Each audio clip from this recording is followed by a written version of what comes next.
Okay, so I actually wasn't even gonna read all of this, but I'm thinking about other things I took note on from a book I read the other week or so, or maybe, like 2 weeks ago. And if I remember, I edited a screenshot. I don't remember exactly what it was called.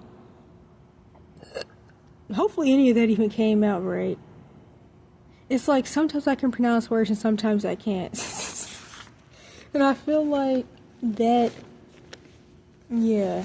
Anywho, watch at your own discretion, which I'm sure everybody already knows that based off of my usual video. Anyhow. So, Anthropomorphize. Chapter 4, Lesson 4, The History of Taxes and the Power of Corporations. My rich dad just played the game smart, and he did it through corporations, the biggest secret of the rich. I remember in school being told the story of Robin Hood and his merry men. My teacher thought it was a wonderful story of a romantic hero who robbed from the rich and gave to the poor. My rich dad did not see Robin Hood as a hero. He called Robin Hood a crook. Robin Hood may be long gone, but his followers live on. I often still hear people say, why don't the rich pay for it? Or the rich pay more taxes and give it to the poor. It is this Robin Hood fantasy, or taking from the rich to give to the poor, that has caused the most pain for the poor and the middle class. The reason the middle class is so heavily taxed is because of the Robin Hood ideal. The reality is that the rich are not taxed. It's the middle class who pays for the poor, especially the educated upper income middle class. Again, to understand fully how things happen, we need to look at the history of taxes. Although my highly educated dad was an expert on the history of education, my rich dad fashioned himself an expert on the history of taxes.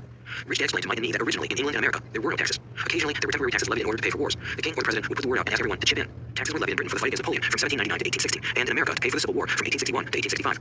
In 1874, England made income tax a permanent levy on its citizens. In 1913, an income tax became permanent in the United States with the adoption of the 16th Amendment to the U.S. Constitution.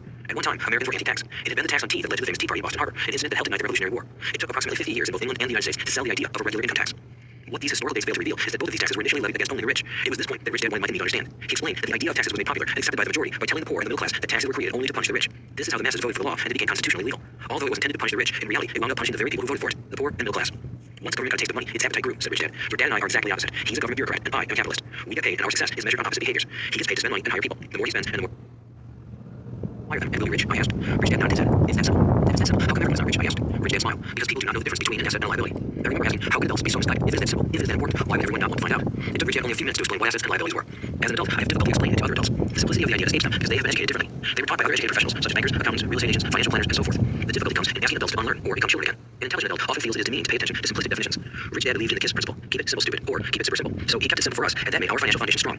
So what causes the confusion? How could something so simple be so screwed up? Why was someone buy an asset that was really a liability? The answer is found in basic education. We focus on the word literacy and not financial literacy. What defines something to be an asset or a liability are not words. In fact, if you really want to be confused, look up the words asset and liability in the dictionary. I know the definition may sound good to a trained accountant, but for the average person, it makes no sense. But we adults are often too proud to admit that something does not make sense. To us young boys, Rich Dad said, what defines an asset are not words, but numbers. And if you can't read the numbers, you can't tell an asset from a hologram. In accounting, Rich Dad would say, it's not the numbers, but what the numbers are telling you. It's just like words. It's not the words, but the story the words are telling you. If you want to be rich, you've got to read and understand numbers. If you heard that once, I heard it 1,000 times.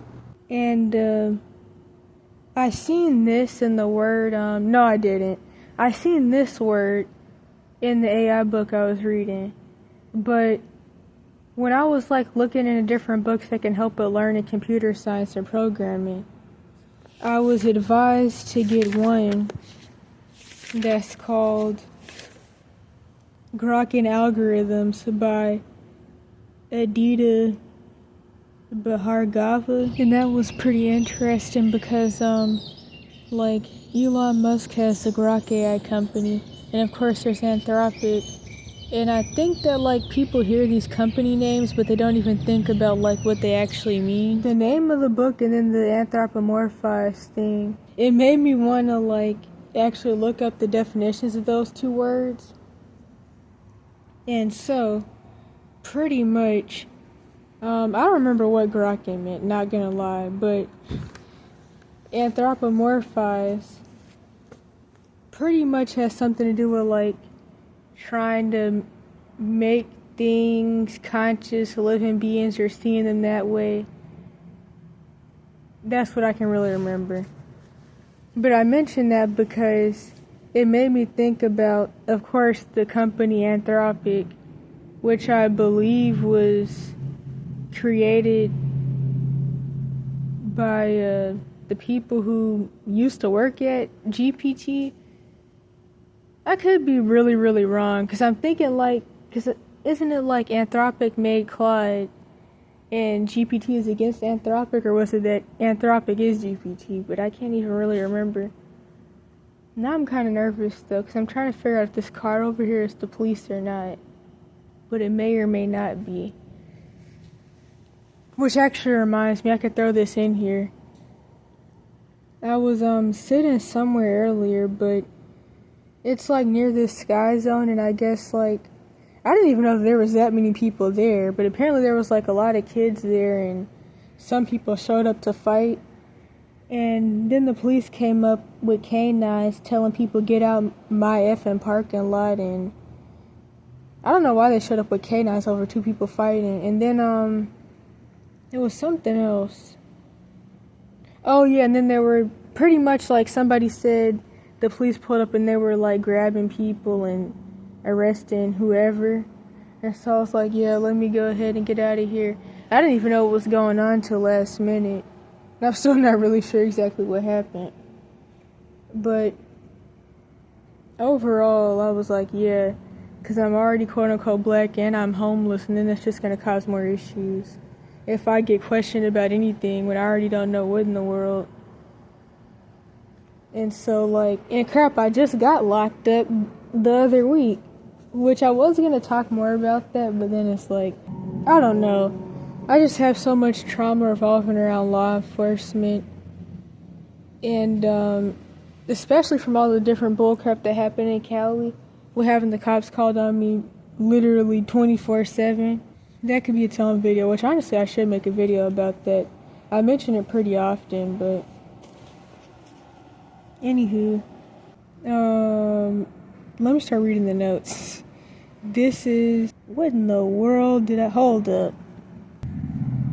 Okay, so anywho, I'm gonna edit in a screenshot of the quote from Turing, and pretty much Turing said that an all-powerful God should give souls to these robots, or he should give souls to beings if they're conscious enough, pretty much. And so this made me think, why do I see police lights? Oh no, I'm paranoid again. Oh crap. This video is probably going to be like a lot of trauma and intertwined into like the making, but I don't even think that came out right. Okay, Turing even said that an all-powerful God should give souls to these robots. It makes me think back to my old thoughts about miscarriages and wondering if GMOs and clones got souls.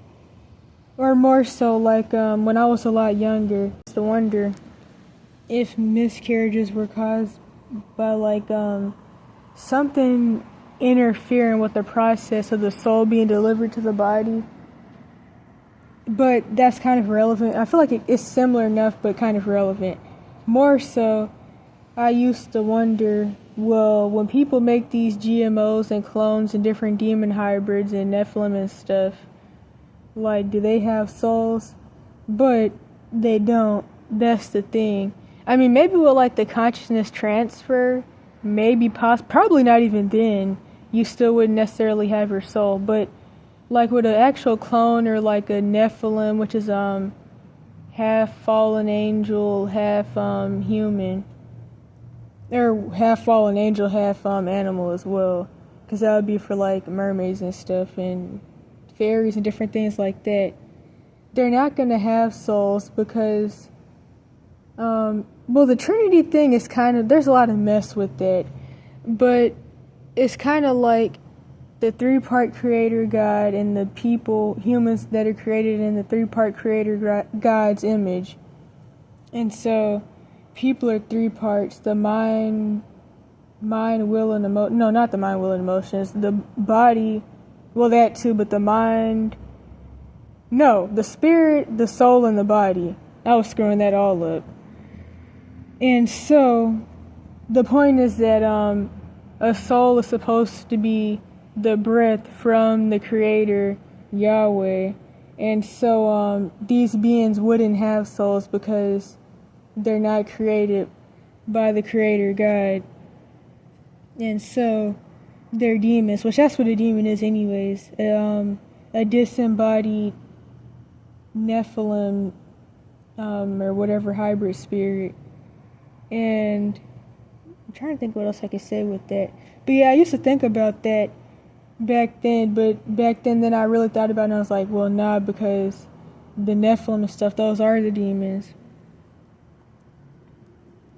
And so what this has to do with everything is like, originally these were just notes I was taking on a book I read, but then I thought about it and it's like, this could be a really good part 2 for my video that, I don't remember what the title was, but I know that Chucky is a thumbnail from the Chucky series, whatever that was called. And I mentioned in this video where I talk about a lot of different things, mostly like the stock market and stuff, but I talk about how like one of the main points of Chucky that I feel may even be like a better example than even the Terminator movies is like it stands for when the disembodied spirits start to like go into these creations made by like people, so like robots, dolls. Dolls are like, action figures are just little scary idols anyways.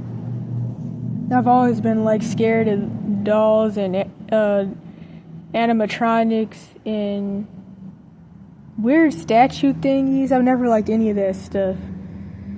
It's always been really scary. In fact, I was supposed to make a video years ago on a whole nother channel. Maybe I did actually. About how the Uncanny Valley theory is epigenetic trauma because of course memories and stuff can be passed through epigenetics. And it's epigenetic trauma from like ancient times, and not even just ancient times, but all the points in history where like human beings had defend themselves from beings that looked like people but really weren't. Crap, even the serpent seed RH negative and even non-RH negatives that like ran all the colonization MK Ultra, and then the House of the Dragon, which I mean this is all tied to the serpent seed bloodline anyways, but the House of the Dragon, what are Transylvanians, yeah, those people too. I was like, what is it called again?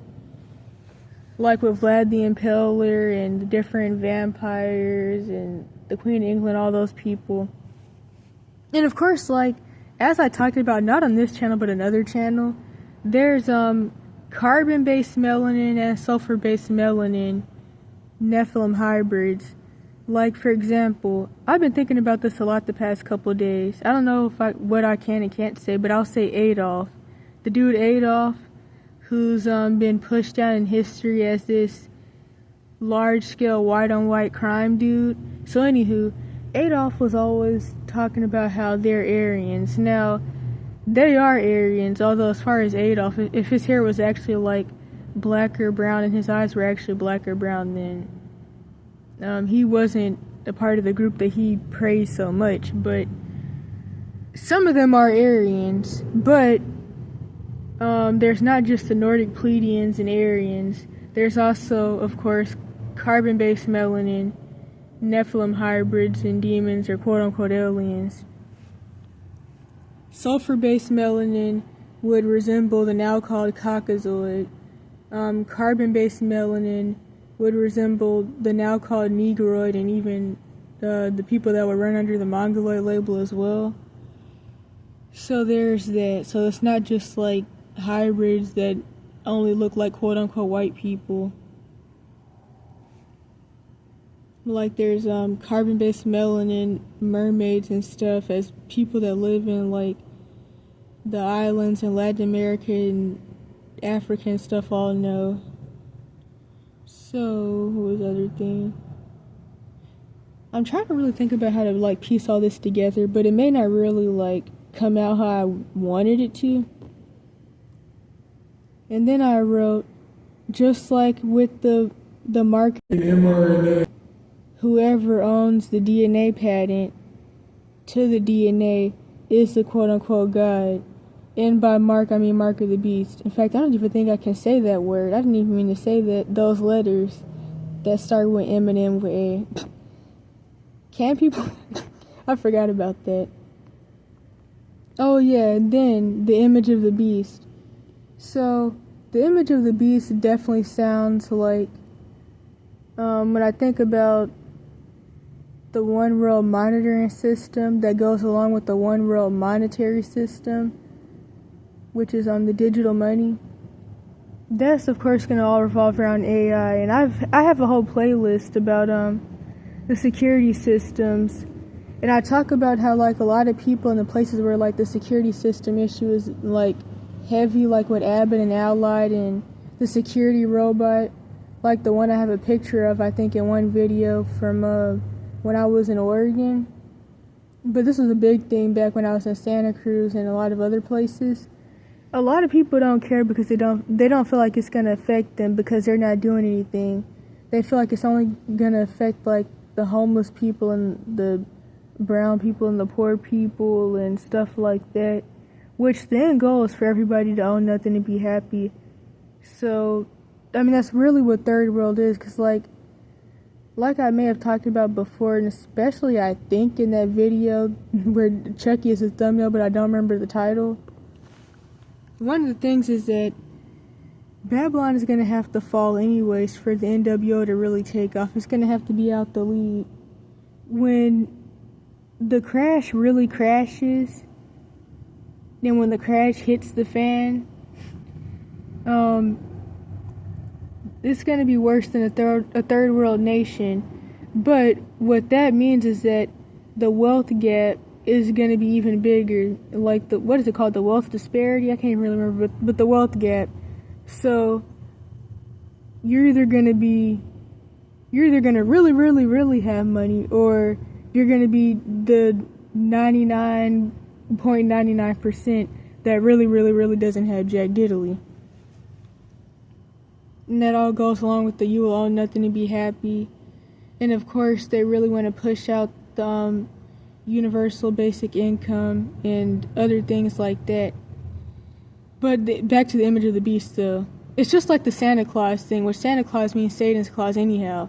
But Santa Claus, in the movies, he's shown with this state-of-the-art military, artificial intelligence technology where he gets on a computer screen, and he watches what everybody's doing. He sees you using the bathroom and stuff like that.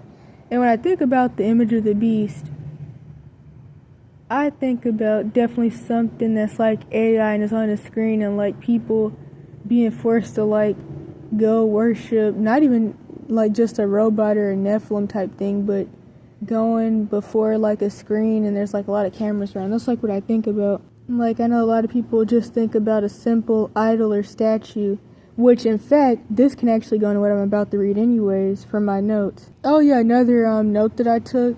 I've been thinking a lot about this the past month or two, how like the next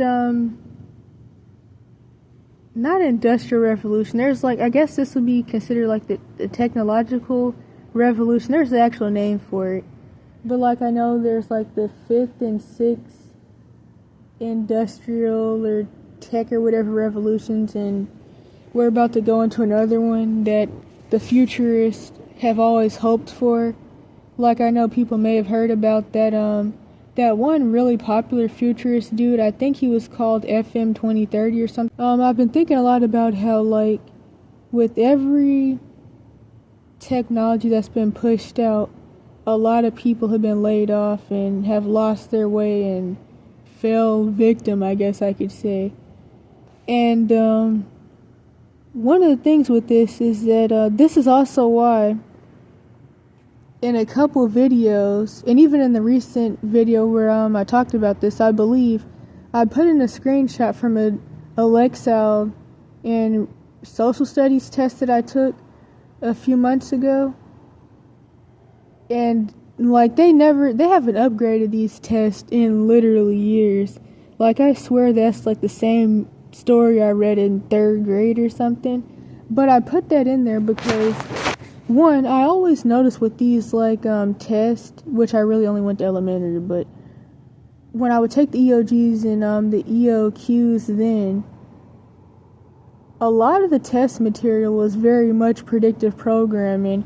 Like I remember this one test, this one EOG or EOQ, where one of the stories was talking about a scientific study about inner earth pretty much, and like underground cities and all types of stuff.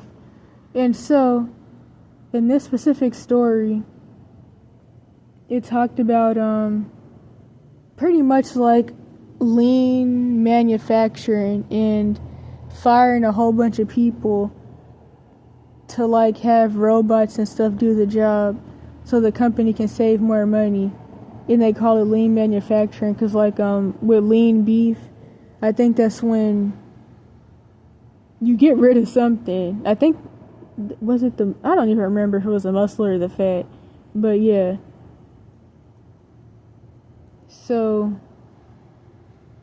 I wrote LOL, so all the quote-unquote computer human staff got laid off.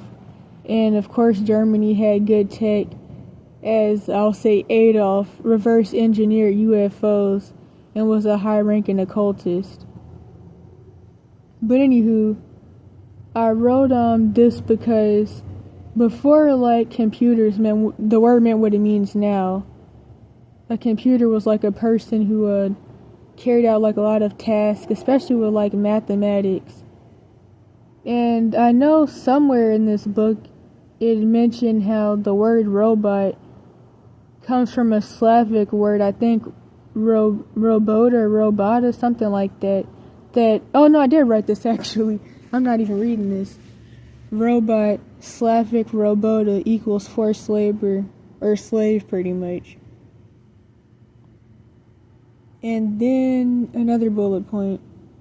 The EDVAC, electronic discrete variable. Oh no, that's just a note that I took about something else that doesn't have anything to do with this. I forgot I was supposed to Google search that. So in the other page, or the first page, because I read it backwards actually. Oh, I forgot to mention, the word Yahweh is spelled out in the DNA helix. I remember back when I first learned that. But like I said, though, I've been going through like a lot of spiritual warfare, and I've just fallen apart just about the past couple months. So now I'm kind of whatever, but... Okay, I found the bullet point. Page 23 of the AI book mentions golems as, I do not know if I can say this word, but Talmudic, which is actually Babylonian, but of course the Swedish, Irish, German, Russian, Turkish, British people running around Africa and the US claiming to be a people that some of them have been convinced they are, that they aren't.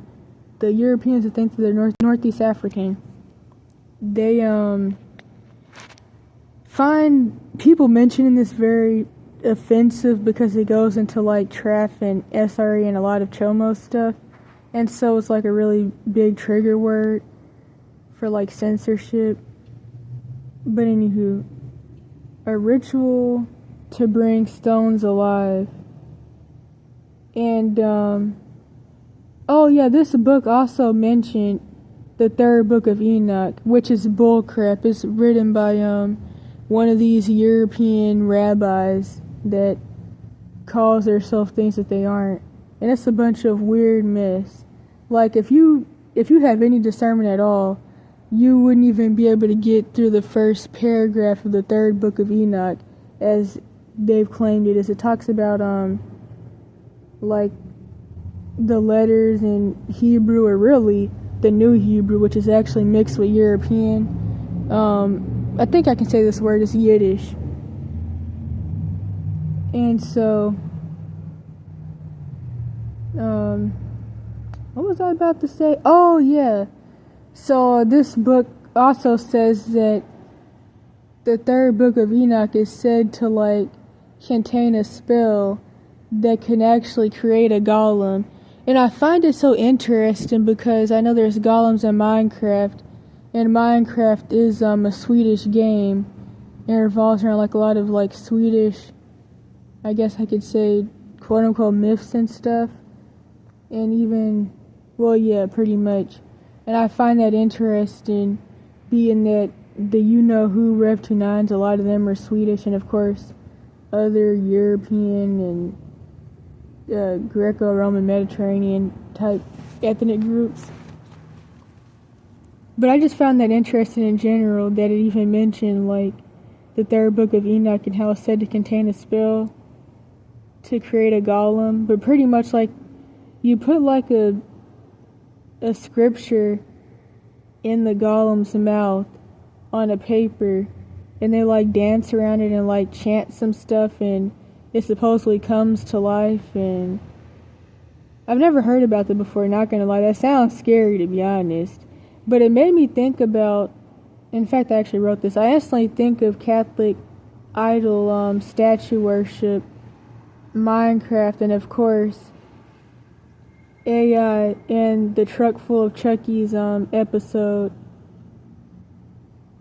Page 24 to 25 is very interesting, especially since the occultic book of creation is mentioned. Oh no, I got it mixed up. The book of creation was weird too. Yes, I just lied for like a couple minutes. I forgot that I took notes on. I don't read the notes before I start recording. The occultic book of creation is mentioned, and I remember reading some of it and having to stop because so much dark energy radiated off of it. No, it was the third book. Were these separate books? I don't even have my apocrypha anymore. I gave it away a few months ago. That thing was heavy, and I don't really have anywhere to really put stuff, but that thing was heavy. Well, no. I didn't have anywhere to put it where it wouldn't get wet. That was what the issue was. But the speaking the word over the dirt or rocks and putting scripture in its mouth makes me think of how Yah is written in our DNA. And it also made me think about just like the creation account in Genesis and the other ancient scriptures that's mentioned in. You know, like speaking words and like bringing people to life, and like how people, and especially going back to the original, the Aboriginal people of the planet, now called the Negroid race, which is different from the ethnic group Negro, which have the mitochondrial Eve gene. It can create all ethnic groups and people of any color. The original people being created from dirt. That's what that makes me think about. And pretty much it just goes back to the thing that people have always talked about with scientists and GMOs and them making portals and stuff, trying to play quote unquote God. That's what all that makes me think about. And like, people even talk a lot about in recent times how there's some video where pretty much all the divide and conquer and like people playing hero. So if some video where Elon was playing hero and he was saying that the creation of like AI was gonna unleash the beast, quote unquote, I don't even think people actually get how literal that actually was, because we're all gods over this planet and nothing can happen unless we allow it to happen. Everything that happens because of us, by us, or at least until we soon lose our dominion to the Nephilim and stuff. But overall, we're gods to this planet. So going along with the Hegelian dialect and the universal law, these quote-unquote elites have to tell people what they're doing before they do it, and we have to agree to it. If we don't come against them or stop them and turn back to the Creator, then we're agreeing with them. So every time people say we don't have control over this, and that, we are gods. And literally, that's in the scripture, for I say to you, ye are gods. And everything that has to happen, or everything that happens, happens because we let it happen. I don't know what I was about to say, but I guess shoot, it does have to happen, because everything's already foretold. That's the depressing part about everything, though.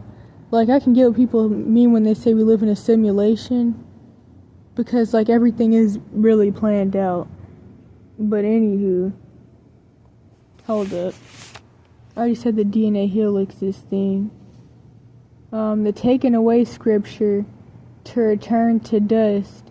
So when you take the scripture out of the golem's mouth, it turns back to dust. Makes me wonder what happens in DNA at death.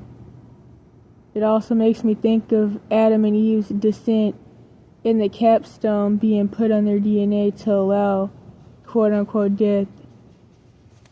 And so, I think that, no, hold up, there's one last thing I could throw in.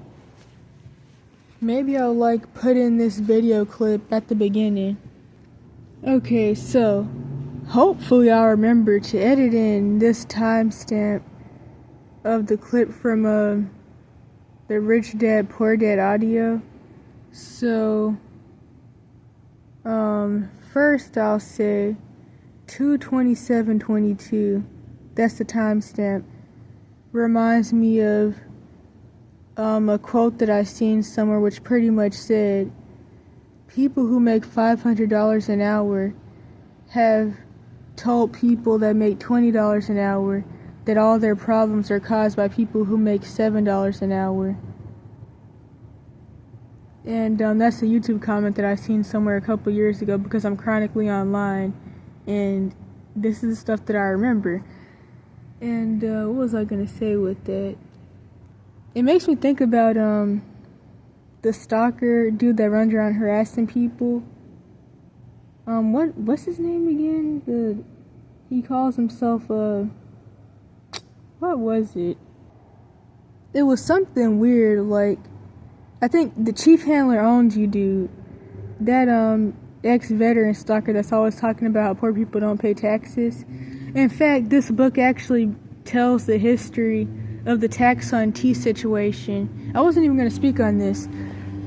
It talks about how, the rich didn't let themselves be forced to pay taxes, and that taxes is actually made to only be paid by poor people in the middle class. And that's really interesting as well, because on another channel that I don't have access to anymore, and then another one that got banned. Well, one of them is still up. I still have the videos from this book I used to have. I actually got it. I got 2 books from a Freemason, actually. This was well before I escaped my previous situation. And so, one of them that I remember the name of was the Freemason Dictionary. And in the first couple pages, it talks about the different events that they planned that were pretty much just staged events. The Boston Tea Party was, of course, pre-planned by the Freemasons. And so, I just wanted to throw that in there now that I'm remembering that. And then, the 1:39:50 timestamp was just kind of funny, because it makes me think about the Nicodemus Bible story and the childlike faith, and come unto Jesus like little children. It made me think about that, because pretty much when it comes to being deprogrammed, if you ever did end up falling into the brainwashing, which if you're one of the people that really stands out, you're going to be really targeted by the human cash cow systems and the cash for kids system, starting in school, and of course, well, even before school, by you're most likely going to be Jezebelic parents and family system that are going to be trying to unalive you every day. And then the cash for kids system and human cash cow systems, and they're going to try to tear you down from your spiritual and mental and physical awareness. So other than that, if you're somebody that's going to have to deprogram yourself, you're going to have to go back to a stereotypical childlike state where you can relearn everything and